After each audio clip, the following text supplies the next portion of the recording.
กับทักทายสบายดีเลยกับสวัสดีFC ทุกท่านมาพบมาพอกับบาบุญคือเราทุกคนเลยมาเปิดคลิปอยู่ทับของนายพันไงเพิ่นมาพบมาพอกันนี่แหละทุกคนเลยครับเขามาเฮ็ดคลิปให้พี่ให้น้องให้ FC ทุกท่านได้เบิ่งได้ชมน้ำกันนะมันนี้ก็มา3 คนทุกคนเลยมาคนละเทือมีบ่าวหำคนบันปลาแล้วก็มีทีมงานรวมงานผู้หนึ่งแล้วก็มีน้องม้า6-7 ตัวเป็นทุกคนไปเข้ากับสิเขาไปหาไปก่อนทุกคนเข้ากับกำลังจอดรถจอดรถไว้นี่ทุกคนเลยอันก็รถบ่าวหำแล้วก็นี่ก็รถทีมงานเนี่ยนะน้องม้าก็มีตัวหนึ่งอยู่นี่ก็5 ตัวทุกคน6 ตัวเป็น7 ตัวทีมงานเราอยู่ไหนกับผู้หนึ่งกำลัง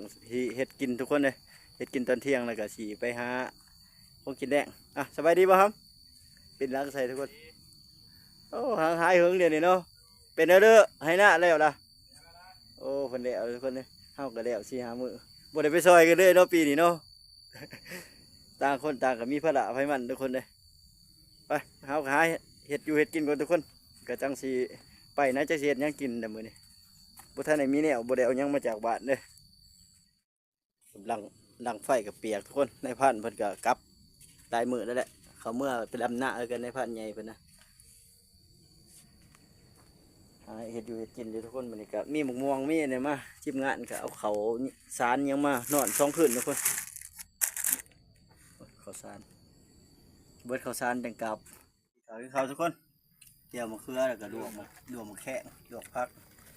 อาหารเบาๆอาหารทีมงานมา3 คนมื้อนี้จังมันสะดวกจังมากินอาหารธรรมชาติไปก่อนมื้อนี้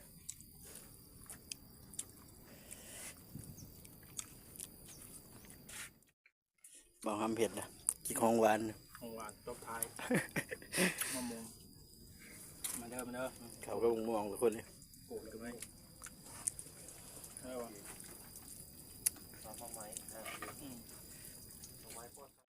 ที่เขากินน้ำเดือดทุกคนเลยเตรียมนิดหนึ่งเขาอยู่นะถ้าเขาที่ไปรอ5 ลัดแรกทุกคนเลยไปดุนไปติดตามมองน้ำกันทุกคนว่าสีมานเดือยังกับพัฒนวาทุกคนเลยไปเบิ่งน้ำกันนะทีมงานก็ยังเตรียมสัมภาระอยู่เป็นเอาลงมาเล่นก่อนนะทุกคนเลยลงมา7 ตัวทุกคนดุนน้ำกันทุกคนฝากกดไลค์กดแชร์กดติดตามให้บ่าวบุญชนบทในเด้อทุกคนไปดุนไปเบิ่งน้ำกันว่าสีมานหรือสีโบมานนะเบิ่งท่าทางลงมากับหาวทุกคนเลยผักลำหน้าก็โดนพอสมควรหลายวันเติบ10 ปลายวัน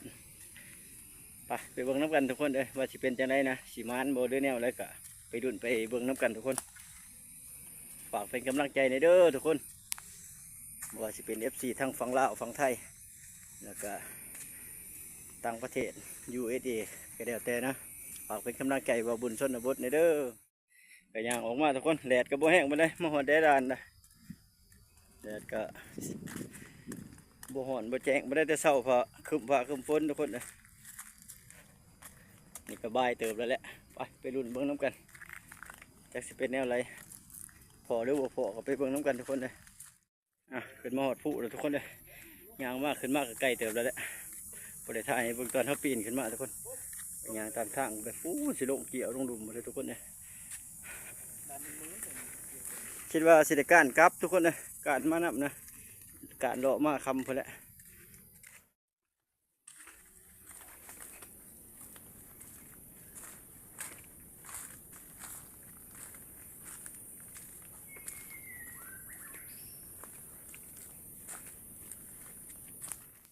ต่อหำมุงหาไปก่อนทุกคนเลยไปกับน้องมานะน้องมา7 ตัวทุกคนบ่หำบันบ่หำคนบันป่าอย่างก่อนนะนกหลวงแซ่ๆตัวหน้าของคือคนแซ่ๆอยู่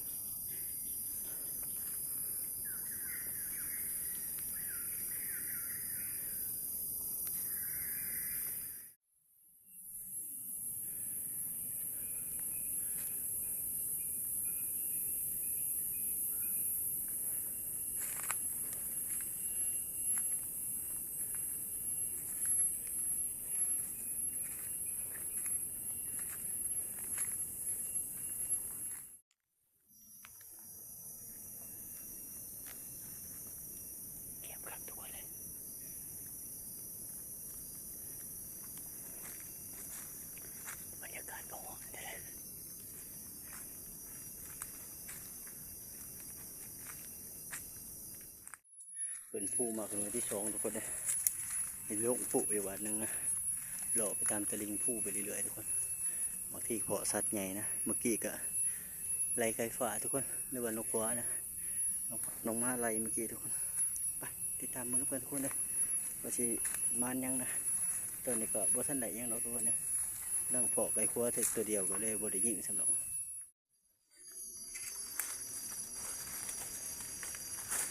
อ๋อมองใหม่ทุกคนลิงกินนะเดืองเต็มที่ทุกคนเลยลิงกินมองใหม่ทุกคนเลย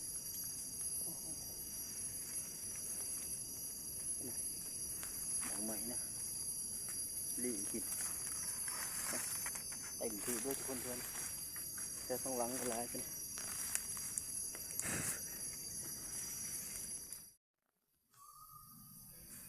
เสียงทันทีดีเลยทุกคนเลยแต่พอท่านพอเองทุกคนปีนภูลงมาก็โอ้พอแห้ง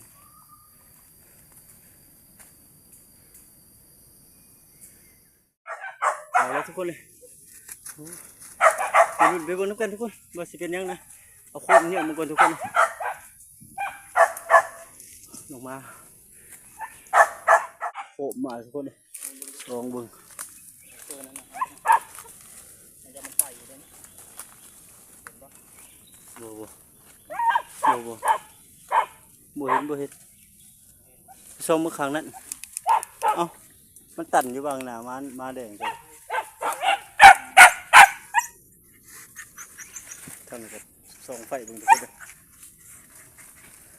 พี่กายไปจาก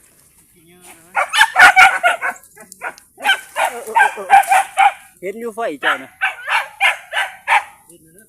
นี่โซ่ได้ขนาดนี้กระแตนะมันแดนกายแต่ว่ามันเขาเปลี่ยนใหม่ทุกคนเลยมันแดนกายด้วยนะไปหาตัวใหม่ ก็ขึ้นมาทุกคนขึ้นมาจากรูปนะแล้วมายางตามจ่ายทุกคนเลยผ่านออกมาอยู่ตามจ่ายเพราะว่ายูรูปนะมันเปียกโผทุกคนมันบกโผอย่างนั้นน้องม้าเอาขึ้นบ่ไหลทุกคนก็ได้มาหาตามแดดานด้วยบัดจ่ายผู้ทุกคนเลยมันก็สิแห้งแน่น้อยหนึ่งนะแห้งกว่าอยู่รูปผู้ไปเบิ้งน้ำกันทุกคนติดตามไปเบิ้งน้ำกันบาสีโผยังนะเอาเลยเอามาเอาเลยทุกคนไปครับดูเบิ้งทุกคนทุกเป็นนะเป็นแรดมาเจ้าทุกคนเลยเดี๋ยวทุกคนอย่าไปกระแตทุกคนเลยวัดน้ำเงาใหม่เลยไปเบิ้ง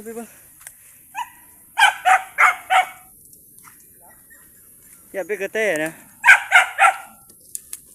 เขาเงาใหม่ดิ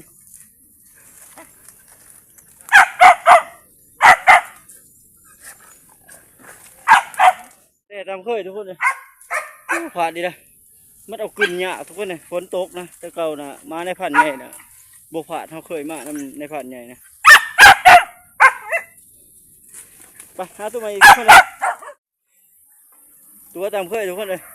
มันบชัดเจนนะแบกินน้ำกันทุกคนเหมือนเมื่อยแห้งเลยกินน้ำไว้น้ำห้องเลยทุกคนเลย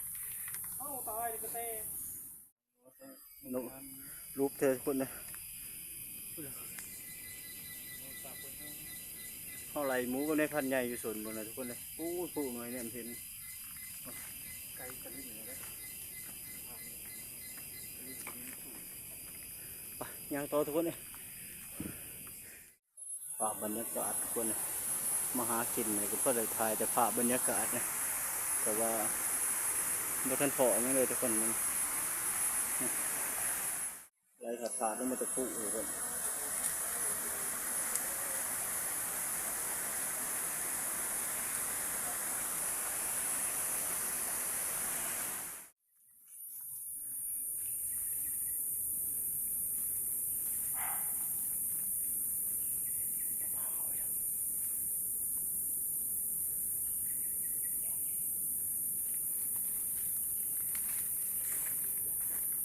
เอากระยางมาทุกคนเลยมาหอดจุดเครื่องไม้ของอีกบนหนึ่งของหน่วยผู้ทุกคนชาวบ้านเชิญมานกขบ้าพักไข่ทุกคนเนี่ยฮีทหน่วยนี้นะนกขบ้าพักไข่ทุกคนเนี่ยชาวบ้านพักกันเอิญมาด้านนกขบ้าพักไข่นะหรือว่าผู้นกขบ้าพักไข่ทุกคน ฮ็ดหยังล่ะบ่ครับพี่เด้อมีน้ำเฉยเนาะ นี่นะน้ำช้าง ช่างพี่เด้อเขาเอิ้นอันนี้นะ ช้าง เออนี่บ่ตัวในพันใหญ่ว่าน้ำสร้างนั่นบ่หมูแห้งจะคือ ปลาตะเดือกสำไรเนาะกินเนี่ยในพันใหญ่ว่าเพิ่นกินเดี๋ยวนี้ได้มาหากินแต่ละเทื่อนะสั่นคักเลยเนาะยามแดงก็บ่ยากฝนทุกคนบ่แห้งนะน้ำแต่ข้าวมีสร้างในพันใหญ่บ่เล่าให้ฟังว่าแต่ข้าวมีสร้างแต่พอแต่แม่ของนายพันว่า กินอยู่นี่ทุกคนมาหากินหาอย่างยามแลงก็กินอยู่นี่นะยามฝนก็กินอยู่นี่ว่า เองค้าก็มาเฮ็ดโคกเลยช่วยต่าง บ่อกับบ่ใหญ่เลยทุกคนประมาณ12 เซนทุกคนเลยปากกันนี่นะปากคุม12 เซนก็สิมีกวางทุกคนคือว่าเป็นเวิร์กใหญ่นะตามเบิ่ง บดที่นี่แม่นเลยแล้วครับ เบิดแหลงเบิดฝนบ่แห้งทุกคนจะสิซ้ำได้แหละเฮาก็บ่สามารถสิเอาไม้ยังให้เบิ่งเลยทุกคนเลยเพราะว่าย่านพิษเจ้าที่เจ้าทานเพิ่นทุกคนเลยก็ขอโทษขออภัยนะทำเติบเลยทุกคนเลยรอไปเพิ่นน่ะจนมืดเพิ่นน่ะทุกคนก็เฮาก็สิการกลับทับด้วยนะรอถ่าค่ำแล้วก็สิการกลับทับไปเลยยังบ่ทันได้ยังอยู่ตอนนี้ทุกคนก็เริ่มค่ำแล้วทุกคนเลยเฮาก็สิหานั่งดักคนทุกคนบ่เทื่อได้พอก็หอกคือหยังนะค่ำแล้วทุกคนเลยทีมงานเฮาก็อยู่ข้างหลังเฮาแยกจากทีมงานลงมาดักอยู่ทางหน้าทุกคนเพราะว่าบอกทีมงานเฮาว่าเฮาสิมาดักอยู่ข้างหน้านะให้ทีมงานกะลงมาลุกมาหาเฮาทุกคนเลยดูดเบิ่งน้ำกันทุกคนบ่สิเป็นแนวไรนะมือทุกคนเลยกระดาทีมงานลงมานะถามว่าพร้อมกับทีมงานอีกคนหนึ่งเขานั่งรักษาอยู่ทางทุกคนประมาณกิโลนึงเลยเขาย่างลงมารักษาอยู่ระหว่างทางนะบางที่ก็มีสัตว์มีหมูมียังมาขึ้นมาแต่บุพออย่างนี้เราทุกคนเลยแต่กังเวทมาเนี่ยก็บ่ได้ยังฝากรุ่นฝากติดตามไปน้ำกันทุกคนเลยว่าตอนแรกเนี่ยเขาจะได้ยังการกลับเนี่ยนะทีมงานลงมาพี่น้อยเขาก็ย่างต่อนะเฮ็ดแต่บิ่งหรือว่าเจี๋ยทุกคนบิดไปบิดมาอยู่เพิ่งกับมันจะได้มืดคักปานใดเพิ่งแสงไฟมากับมันทุกคนเลยเดี๋ยวเราเข้าตัวหนึ่งไปย่างต่อทุกคน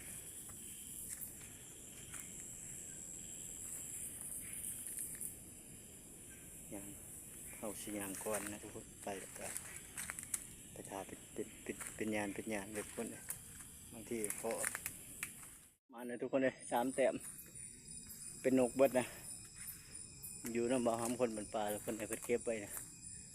ไปเอาก็ย่างตัวย่างไว้อีกทุกคนเลยหาการไปเรื่อยๆนะไปกระเพาะขึ้นมาเลยทุกคนเลยมากะมันอยู่ไปหากินกัน3-4 ลายตัวนี้3-4 แต้มและไปหอดทับในพันใหญ่เขาจังสีโซ่คนงานทุกคนเลยหรือว่าสายคนงานไปมือนี่ให้FC ทุกท่านได้เบิ่งมาแล้วทุกคนเลยมาหอดที่พักเลยทับของในพันใหญ่ในพันใหญ่ก็บ่ได้ออกมาหรอกยังรับหน้าอยู่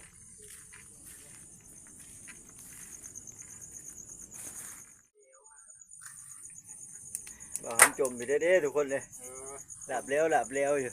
จมมันบ่ได้เนื้อนี่ โอ้หมานเติบมานี่ ก็จะได้ เบิ่งทุกคนเลยอันนี้ตัวหนึงนะอันนี้ก็ตัวหนึงทุกคนเลย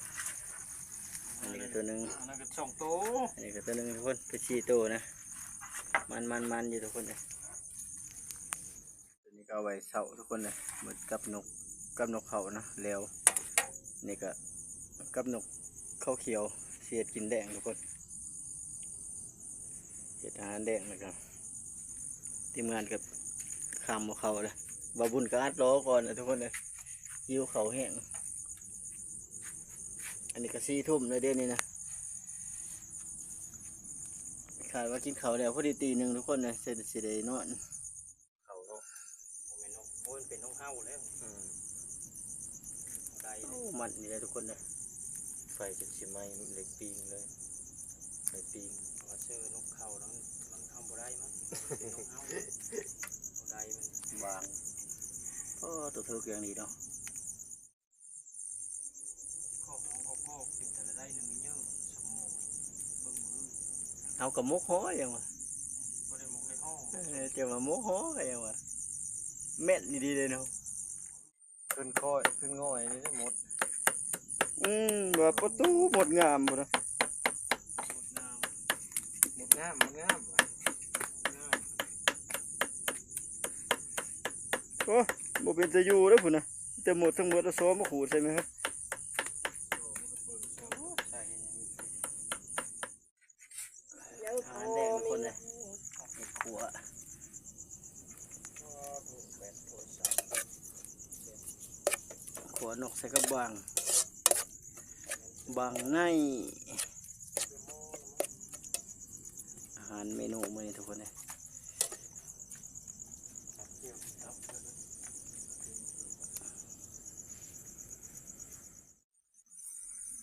เข้าใจ แซ่บทุกคนเลยผักซุปกระโปงเลยนะ ภาษาลาววะแจ้งวะกลุ่มผมเป็นแจ้ง มาทุกคนกินข้าวน้ำกันมาเนี่ยอาหารกระซำนี่ละ ธรรมชาติบ้านนา กินแถวที่มี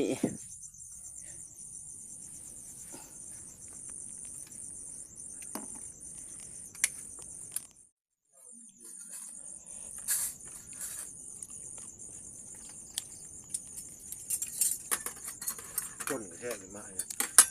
ต้มต้นกระแทกมา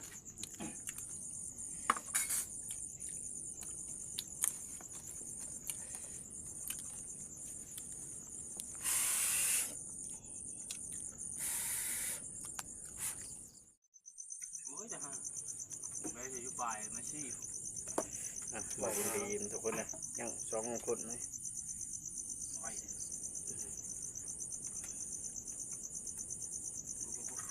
น้ำเกลือมาแล้วทุกคนเลยเกลือหนองม้าแล้วสิพากันไปหาอาบน้ำมาพักผ่อนแล้วทุกคนเลยกินข้าวกินน้ำเรียบร้อยแล้วเกลือหนองม้าบัดนี้มาหอมไปกับเกลือทั้งบดเกลือน้ำเพิ่นออกว่าบุญกะข้าถือกล่องทุกคนเลยข้าวกินน้ำแล้วก็ไปอาบน้ำทุกคนเลยกลับมาก็เขามุกแล้วแหละนอนเปรทุกคนมานี่บ่ห้ามคนบนป่าคนนอนพูนอนหานกับ